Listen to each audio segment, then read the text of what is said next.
perfecta que nos habita. Oh Señor, se hace en mí tu voluntad, se hace en mí tu voluntad, en la tierra como en el cielo. Se hace aquí tu voluntad, se hace aquí tu voluntad, en la tierra como en el cielo.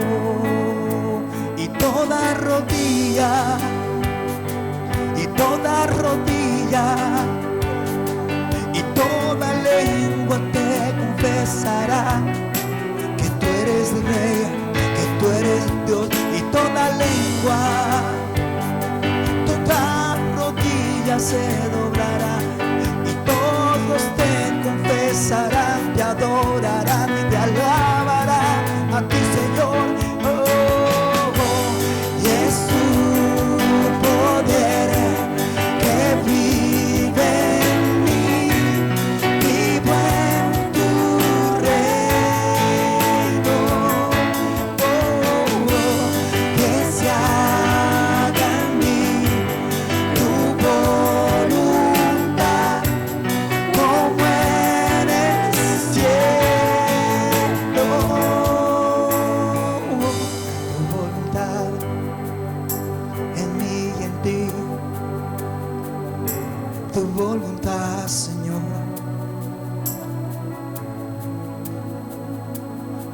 Hoy descansamos en tu voluntad, que obra en mí, que obra en ti. Oh mi Padre, Padre, porque mayor es aquel que vive en mí, que vive en mí,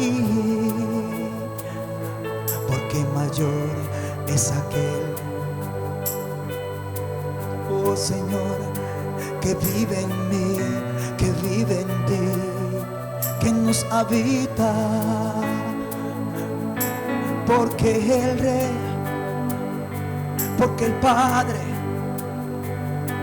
nosotros en Cristo, Él nos ha hecho más y más que vencedores. Y aquí estamos, aquí estamos.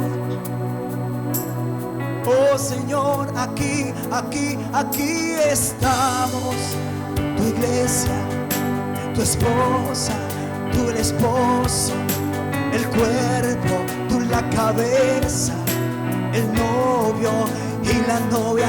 Aquí estamos, oh Señor, aquí estamos, oh Señor, como tu iglesia, oh mi Rey.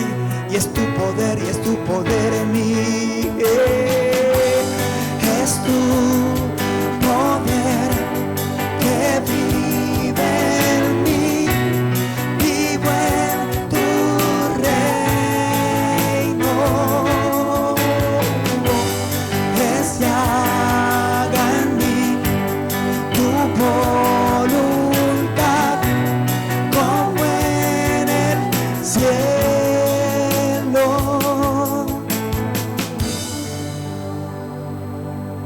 Una de las cosas a las que el Señor nos ha llevado como su iglesia es a descansar solo en Él, en el reposo del Señor. Nuestros ojos puestos solo en Él, nuestros ojos en el Espíritu. En medio de cualquier situación, circunstancia, pues más difícil que nos parezca, Cristo está en ti, Cristo en nosotros. Somos su iglesia, somos su cuerpo, y nosotros, desde lo más profundo de nuestro corazón, Tan solo le adoramos a Él, como se lo dijo a aquella samaritana en aquel tiempo.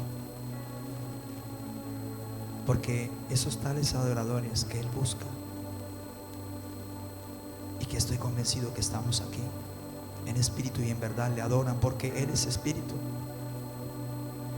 El espíritu de Cristo nos habita, el espíritu de Dios nos habita. Y es donde está la adoración, porque Él es adoración. Y estamos en Él y damos gloria a Él. Damos gloria a Él. Gracias, Padre. Te adoramos a ti, Señor. Gracias, Señor. Gracias por todo, Señor. Te damos gracias por el día de hoy, Señor, por la vida, por la salud, por la familia. Y también te damos gracias, Señor, por haber venido a redimirnos, salvarnos y darnos vida eterna. En el nombre de Cristo Jesús. Amén. Y amén. Podemos sentarnos.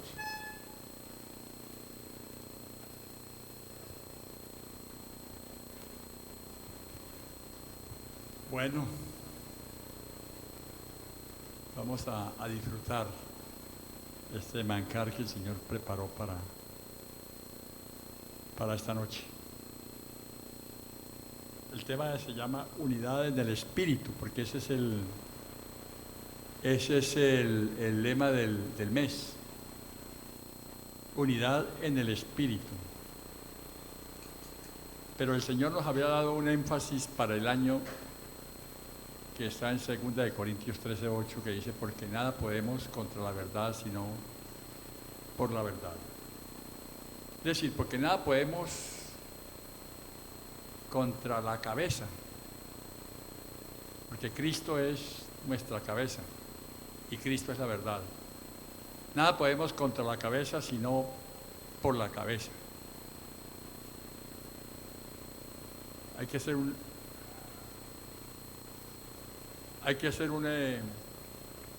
una honra muy grande a Cristo como la cabeza.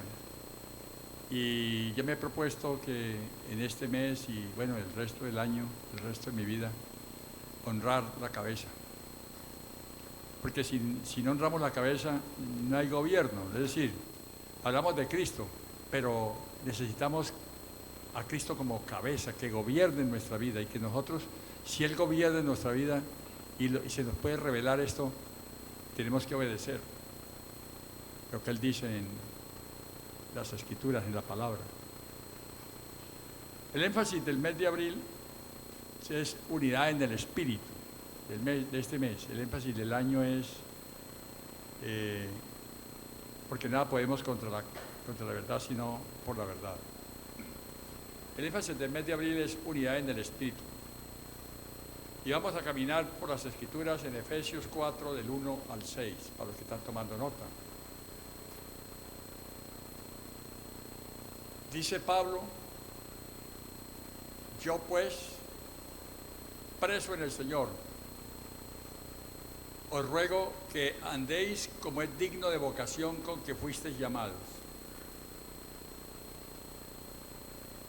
con toda humildad y mansedumbre, soportándoos con paciencia los unos a los otros en amor.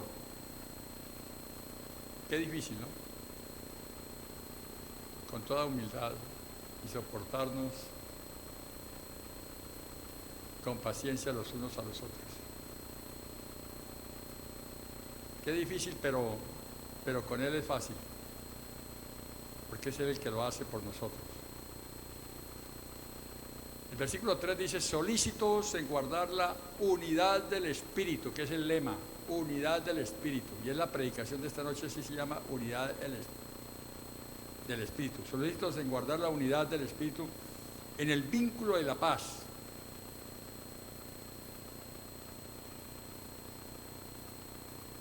Un cuerpo y un espíritu, como fuisteis también llamados a la misma esperanza de vuestra vocación. un Señor, una fe, un bautismo, un Dios y Padre de todos, el cual es sobre todos y por todos y en todos. Creo que esta es la unidad que el Señor quiere que nosotros podamos vivir en las Escrituras, en la palabra, porque es que estamos reunidos pero no unidos, y es unidos, no reunidos, o no solamente reunidos, pues se necesita estar reunidos y unidos, pero no solamente reunidos, sino reunidos y unidos. Es decir, ser humilde es pertenecer a un nivel bajo.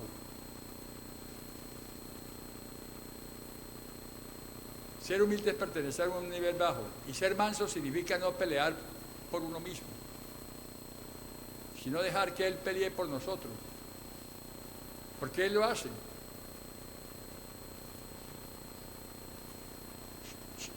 No pelear por uno mismo, es decir, sufrir el maltrato.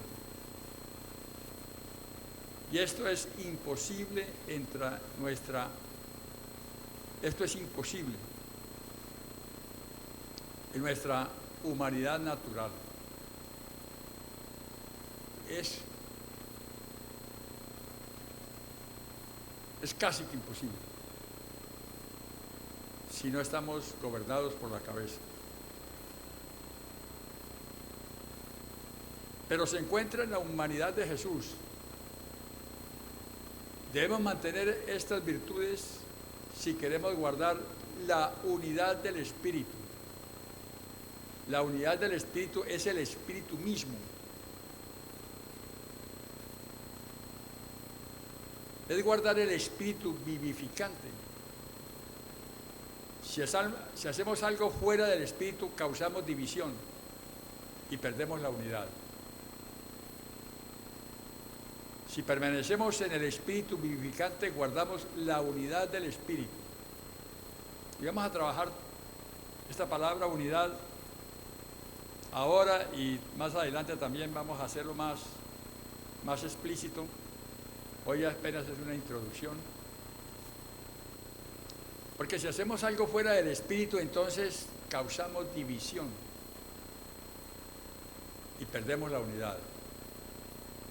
Si permanecemos en el Espíritu vivificante, guardamos la unidad del Espíritu. La unidad es diferente a una simple unión.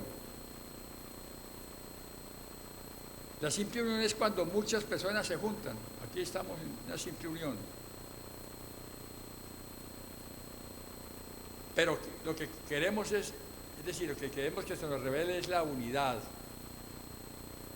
Que todos pensemos como piensa Él, mejor que Él piense por nosotros y que nosotros dejemos que Él actúe. La unidad es diferente a una simple unión. La simple unión es cuando muchas personas se juntan. La unidad es una sola entidad.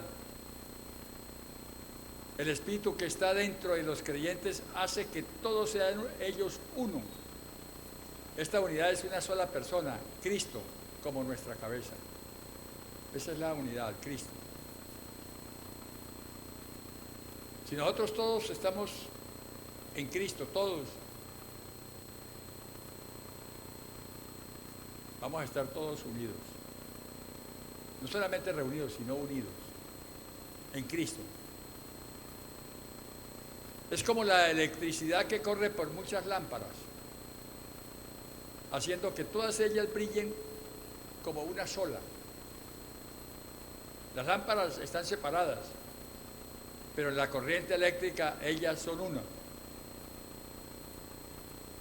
Cristo abolió en la cruz todas las diferencias ocasionadas por las ordenanzas de la religión evangélica, la religión cristiana, la religión protestante. El ateísmo es una religión. Todo eso quedó abolido en la cruz. Esta paz debe unir a los creyentes y debe, por lo tanto, ser el vínculo que nos une. Esto es el resultado de obrar continuo de la cruz. Cuando permanecemos en la cruz, tenemos paz. No es fácil. A mí personalmente he tenido luchas con esto, pero lo sigo intentando, sigo avanzando. Cuando permanecemos en la cruz tenemos paz con todos. Esta paz es el vínculo en el cual guardamos la unidad del Espíritu. Para guardar la unidad, el apóstol Pablo señala 7 cosas que forman la base de la unidad. Número 1, un cuerpo. Eso lo leímos ya ahorita. Número 2, un espíritu.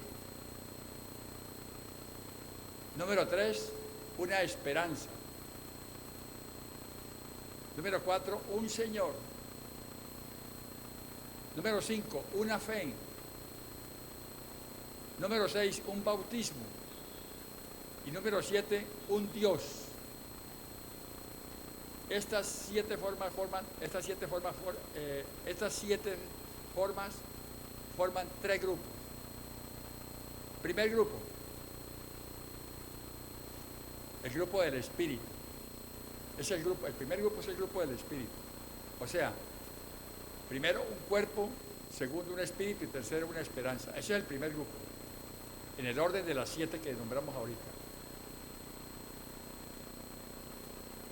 Ese es el grupo del Espíritu con el cuerpo como su expresión. Este cuerpo, habiendo sido regenerado y estando saturado en el Espíritu como su esencia, tiene esperanza de ser transfigurado en la plena semejanza de Cristo. Cuando seamos glorificados, seremos igual al cuerpo de Él.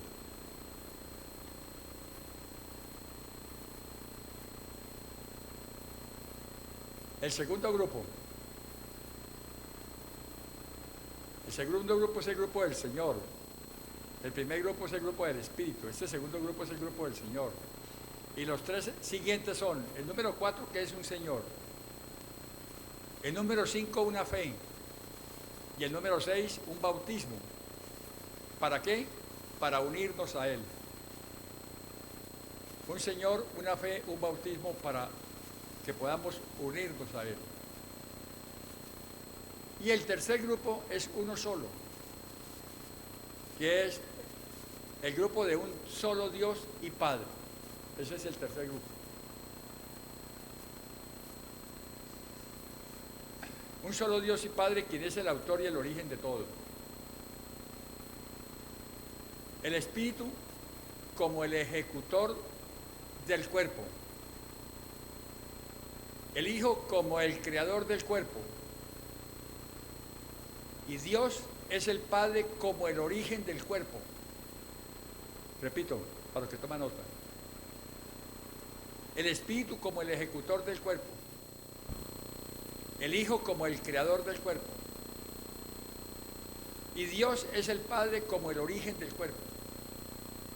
Los 3, el Padre, el Hijo y el Espíritu Santo, todos están relacionados con el cuerpo. Todos. Pero solo se remonta al Padre y al Hijo. El Espíritu Santo es el que los une. Es el pecado. La esperanza de gloria es la transfiguración de nuestro cuerpo y la manifestación de los hijos de Dios.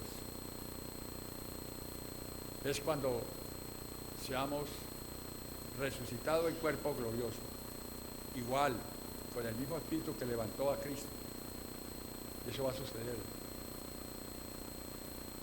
Mire, el versículo 5 dice: un Señor, una fe, un bautismo.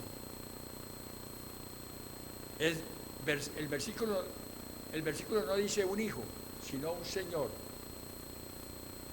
Que está en Juan 3:16, es el Hijo en quien creemos. Juan 3:16 dice: porque de tal manera amó Dios al mundo que dio a su Hijo unigénito, para que todo aquel que cree en Él no se pierda, sino que tenga vida eterna. Pero en Hechos 16:31 dice: los apóstoles Pablo y Silas, en respuesta a la pregunta del carcelero sobre qué hacer para ser salvo le dicen, cree en el Señor Jesús.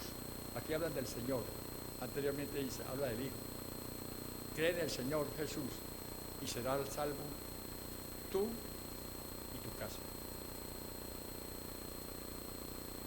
En las epístolas de Juan, el Hijo imparte vida. Primera de Juan 5:12 dice, el Hijo, el que tiene al Hijo, tiene la vida. El que no tiene al Hijo de Dios, no tiene la vida. Porque el Hijo es el que nos da la vida. Nos rescató, nos trasladó de las tinieblas a la luz admirable, al reino de la luz. Por eso Él es el que nos dio vida. Estábamos muertos en delitos y pecados, y Él es el que nos dio vida. En Hechos de los Apóstoles, el Señor después de su ascensión ejerce la autoridad.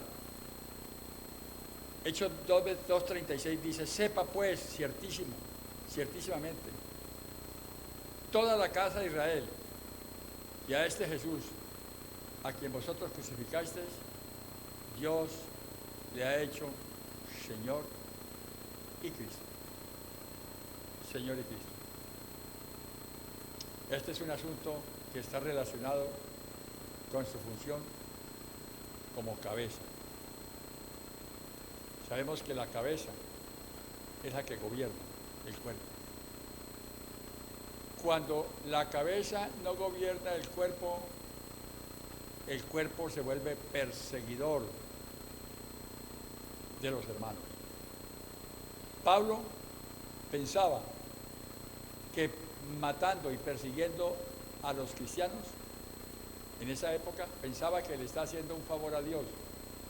Pablo era un religioso, era un fariseo,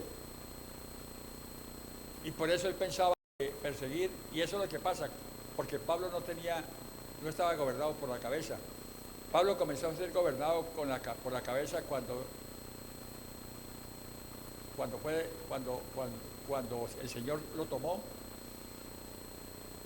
y le dice, ¿qué quieres, Señor? Sin conocerlo le dijo, ¿qué quieres, Señor? Y el Señor le dice, ¿por qué me persigues? Saulo, ¿por qué me persigues?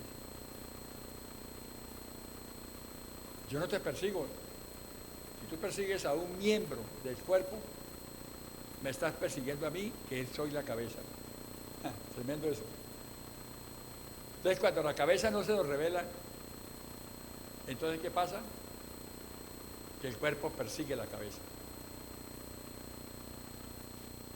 Necesitamos esa revelación. Y no nos vamos a cansar de hablar de la cabeza, de Cristo como la cabeza. De Cristo como la cabeza. Este es un asunto relacionado con su función como cabeza. El hecho de que creamos en Él está relacionado tanto con la vida como con la autoridad. Porque si Él es el Señor y Él nos da vida, Él es nuestra autoridad, si lo tomamos como cabeza. El asunto es que no lo conocemos como cabeza. Hablamos mucho de Cristo, hablamos mucho del Señor, pero necesitamos que Él se nos revele como cabeza. El hecho de que creamos en Él está relacionado tanto con la vida como con la autoridad. ¿Por qué? Porque la cabeza es gobierno, la cabeza es autoridad, porque Él es nuestra vida y nuestra cabeza, como la cabeza del cuerpo. Si uno mueve una mano es porque la cabeza gobierna el cuerpo, y el cuerpo nunca le dice que no, obedece. La cabeza gobierna el cuerpo. Él es nuestra vida y nuestra cabeza, como la cabeza del cuerpo, que es gobierno. Él es el Señor. los cristianos están divididos porque desatienden a la cabeza. Por eso cada comunidad tiene su propia cabeza. Y hay comunidades que tienen muchas cabezas. Muchas cabezas. Y eso significa que cada comunidad hace su propio programa, hace su propia agenda. Y si nosotros queremos, ¿verdad?, que nos revele la cabeza, es porque estamos dispuestos a dejar nuestra agenda a un lado para hacer la agenda de Él. Y es la agenda de Él la que tenemos que hacer. Si nosotros seguimos con la agenda nuestra, nunca se nos va a revelar la cabeza. Y cuando Él se nos revele, vamos a ver las cosas más impresionantes. Vamos a ver sanidades, como cuando Pedro pasaba y con la sombra sanaba a los enfermos, porque estaba gobernado por la cabeza. Y muchos milagros. Vamos a ver. Hoy estamos viviendo problemas de muchas naturalezas, problemas de soledad, problemas de finanzas, problemas de salud, de muchos. ¿Por qué? Porque aún la cabeza no se nos ha revelado. Y si se nos revela, es para que nosotros comencemos a ser gobernados por la cabeza. Mediante la fe, creemos en el Señor y mediante el bautismo en el Espíritu, somos trasladados de Adán a Cristo. En Cristo. Repito, mediante la fe creemos en el Señor y mediante el bautismo en el Espíritu somos trasladados de Adán a Cristo en Cristo. Gálatas 3, 25 al 27 dice: pero venida la fe, ya no estamos bajo ayo. Pero venida la fe, ya no estamos bajo ayo. Pues todos sois hijos de Dios por la fe en Cristo Jesús. Porque todos los que habéis sido bautizados en Cristo, de Cristo estáis revestidos. Esto es lo que significa la unidad en el Espíritu. Hemos escuchado en predicaciones anteriores cómo el cuerpo tiene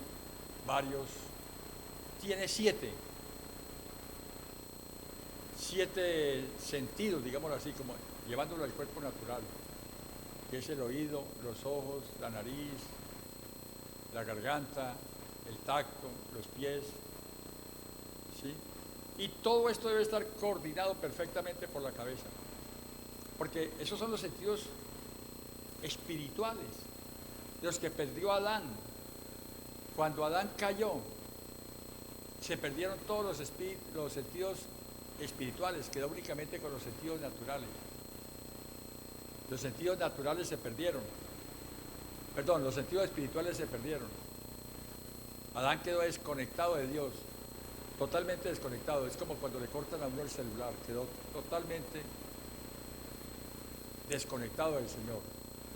Porque por el pecado de Adán se perdieron los sentidos espirituales y únicamente quedamos con los sentidos naturales. Adán quedó únicamente conectado con la tierra nomás. Y de ahí se viene la catástrofe más tremenda.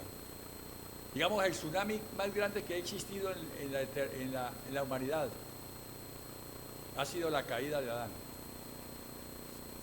Porque por esa caída es que estamos hoy en todas estas situaciones en el mundo. Hoy el mundo está totalmente loco, totalmente trastornado.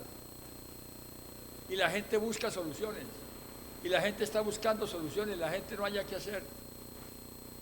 Pero cuando se le habla del compromiso con Cristo, rechazan. Y lo vemos. El objetivo de hoy es sacar la palabra de Dios de todas las constituciones del mundo, de todas partes. Pero la gente está enloquecida, está buscando soluciones. Y la solución la tenemos nosotros. Somos nosotros los que tenemos la solución. No por nosotros, sino por Cristo. Somos nosotros los que tenemos que llevar la solución a las personas. Él nos presenta a las personas y nos da mucho temor hablarles. Yo sí les digo algo. Cuando uno ora, Dios le presenta a uno los que Él ya tiene trabajados. Porque hay gente que, es decir, el Señor ha trabajado el corazón, el Espíritu Santo ha trabajado el corazón de la gente. Que cuando uno ora por alguien, uno ora. En estos días yo he tenido muchos testimonios. A raíz de mis limitaciones de salud, a raíz de las limitaciones de la salud de mi esposa. Van allá. Y les hablo de Cristo. Y hay los que van y escuchan, ya están trabajados, ya están trabajados. Atrevámonos a hablarles de Cristo. Hablemosles de Cristo como la cabeza. Hablemosles de gobierno, hablemosles de obediencia. Hablemosles del estudio de la palabra, de la comprensión de cada versículo. Es mejor leer y comprender un versículo que leer todo un libro, como leer el periódico. Es mejor meditar en un versículo. Por ejemplo, este de Gálatas 3:25, que es impresionante. Pero venida la fe, ya no estamos bajo ayo. Cuando viene la fe, ya no estamos bajo la ley. El ayo es la ley. Cuando viene la fe, ya no estamos bajo ayo. Pues todos sois hijos de Dios por la fe en Cristo Jesús. Miremos y meditemos esto. Todos somos hijos de Dios. Todos los que lo han aceptado y creen en su nombre, les ha dado la potestad de ser llamados hijos de Dios. Cuando hablamos de que todos son llamados, pocos los escogidos. Es decir, son 7.000 o 9.000 millones de habitantes que han sido llamados y que andan con Cristo dentro de ellos. Ellos no saben. Ellos no saben. Yo estaba hablando con uno de los que trabaja en una bomba de gasolina, y estoy hablando con él, que me preguntó algo. Le dije, pero usted tiene la solución. ¿Cómo? Sí, usted la tiene, dentro de usted está la solución. Y me pregunta, y le explico, y le cambia el rostro, le cambia la cara. Así es sencillo, así es sencillo. Hablen. Vaya, háblele a su familia de esto. Usted no necesita hacer estudios para hablar de esto. Usted lo que necesita es tener el valor de hablarles a toda la familia. Y nosotros, como hijos de Dios, debemos tener el valor de hablarle a todos los que son llamados. Porque todos son llamados. Yo nunca me imaginaba porque es que Él vino fue a salvar a todos. Él no vino a salvar cristianos, ni católicos, ni mujeres, ni hombres. Él vino a salvar a todos. Luego Él murió por todos. Y por todos subió a la cruz. Por eso todos tienen a Cristo. Pero si no lo confiesan, se van a perder. Porque teniéndolo, no lo saben. Y se pierden. Pero si ellos lo saben, uno les deja la inquietud. Por eso dice que la palabra no sale vacía. La palabra cae y produce fruto. Y nunca regresa vacía. Algo les queda a ellos.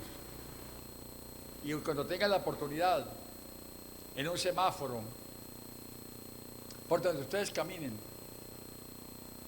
dar una limosna y decirle, Cristo te ama, y dele la moneda, la limosna, porque la limosna se da a los pobres. La limosna no se da a los prósperos, porque los pobres son los que están por fuera del reino y los prósperos somos los que estamos en el reino. Al pobre se le da limosna. Y cuando le da una limosna a un pobre, dice la palabra, que al pobre da, a Dios le presta, y Él se lo devolverá con intereses. Así sea una moneda, pero dígale, Jesucristo te ama. Ahí al frente del Éxito, había un hombre que se para en una cuerda y atraviesa ahí, y se bajó, y vino a mí. Había muchos carros atrás. Y le di una moneda. Le dije, Jesucristo te ama. Me dijo, yo sé. Yo sé que Jesucristo me ama. Le dije, cuando se revele eso, usted lo sabe, pero no se le ha revelado. Cuando se le revele eso, dejará de pedirle al hombre, porque Él es el que provee todo lo que usted necesita. Y muchos testimonios he tenido en cafeterías, en el mismo banco haciendo cola. ¿Sí? Entonces, al pobre se le da limosna, pero a los prósperos, que somos nosotros, no se da limosna. Aquí no se traen limosnas, aquí trae semilla. La semilla es diferente. La limosna se da, la semilla se siembra, porque la semilla produce cosecha. Y la cosecha depende de la semilla que dé, de la cantidad que dé, del terreno donde siembra.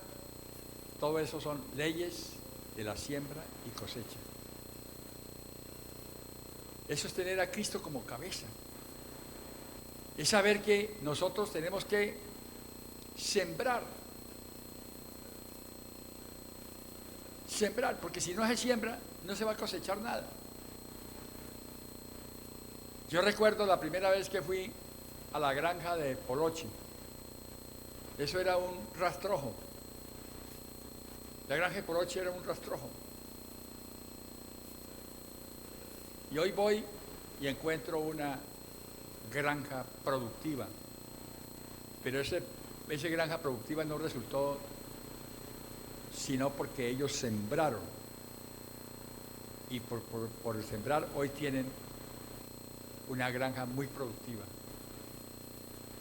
donde se produce de todo lo que ellos han sembrado. Pero tuvieron que sembrarlo. Entonces nosotros acá no sembramos.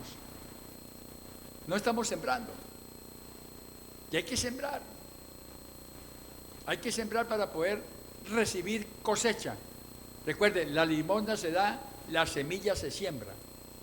La limosna se da porque no produce cosecha, se da, pero Dios se la devuelve a uno. La semilla se siembra porque produce cosecha. Ahora, ¿dónde se siembra la semilla? En el terreno que se llama el reino de Dios. Y la limosna o la semilla no depende de la cantidad. Usted le puede dar 1.000.000 de pesos a un pobre y se enloquece.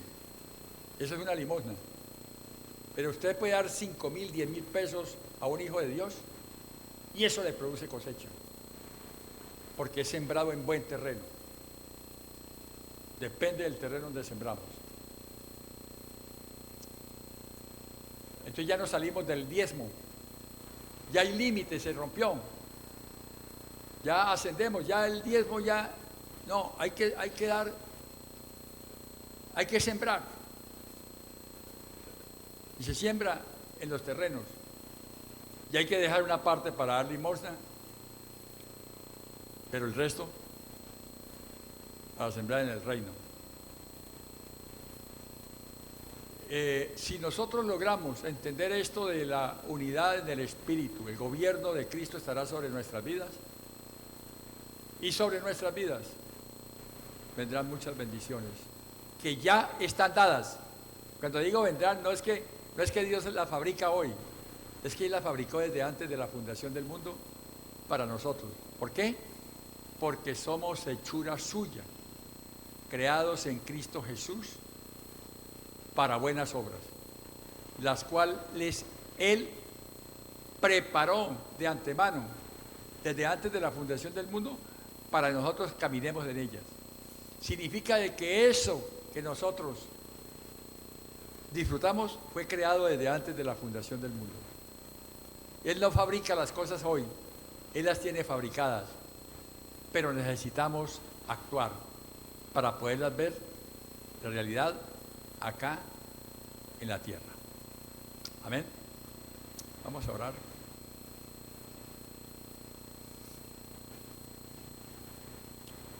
Señor, te damos muchas gracias por esta corta reflexión, por esta palabra que has preparado para esta noche.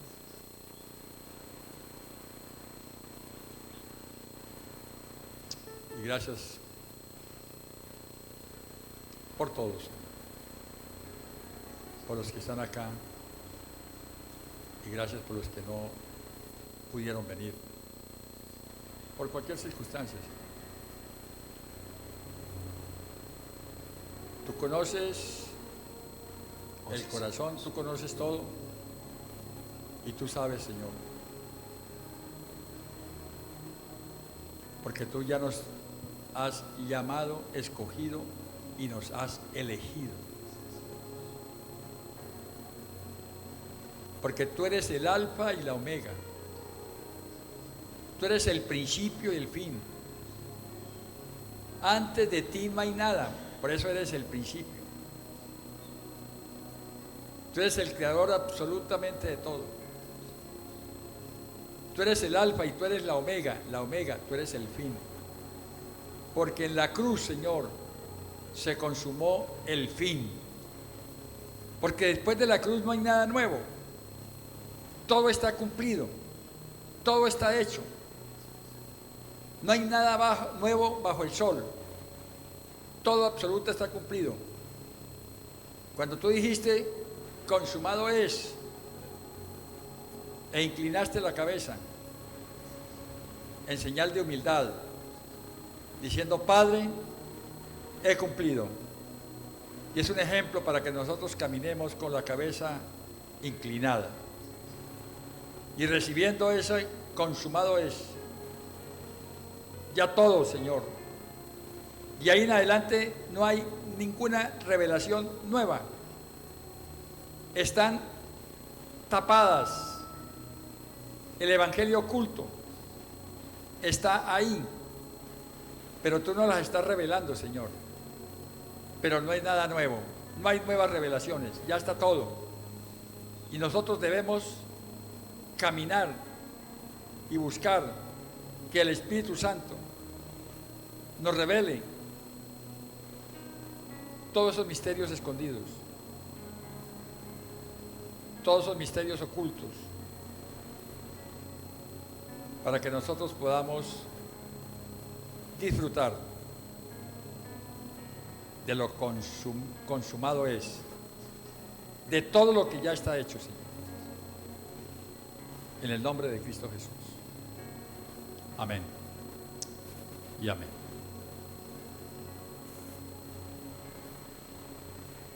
Oh, gracias te damos, Señor. Y aún así mismo manifestando y dando a conocer esa generosidad, como nos lo ha enseñado Dios por medio de su palabra en esta noche. Sembramos y manifestamos esa generosidad porque aquel que nos habita nos ha dado todas las riquezas del cielo. Y por eso le exaltamos una vez más y declaramos a Él que Él es el Dios Todopoderoso. Oh Señor,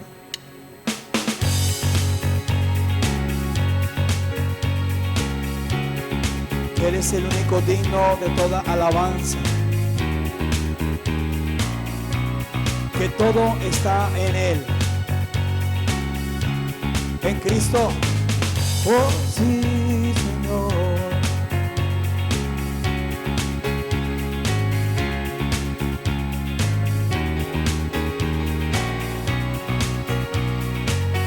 Vamos cantando conmigo así.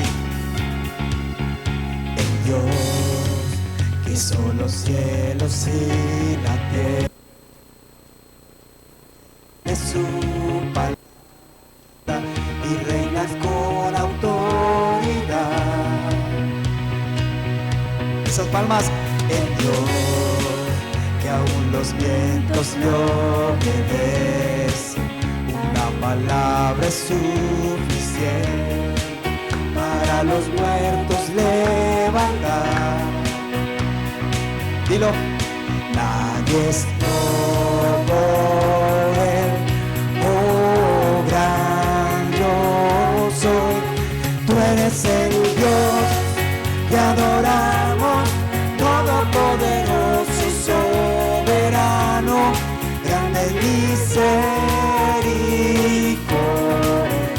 y poder para salvar. Tú eres el Dios que adoramos, quien derrotó la muerte y el pecado, glorioso Redentor y Rey, te adoramos, te adoramos a ti, te exaltamos a ti.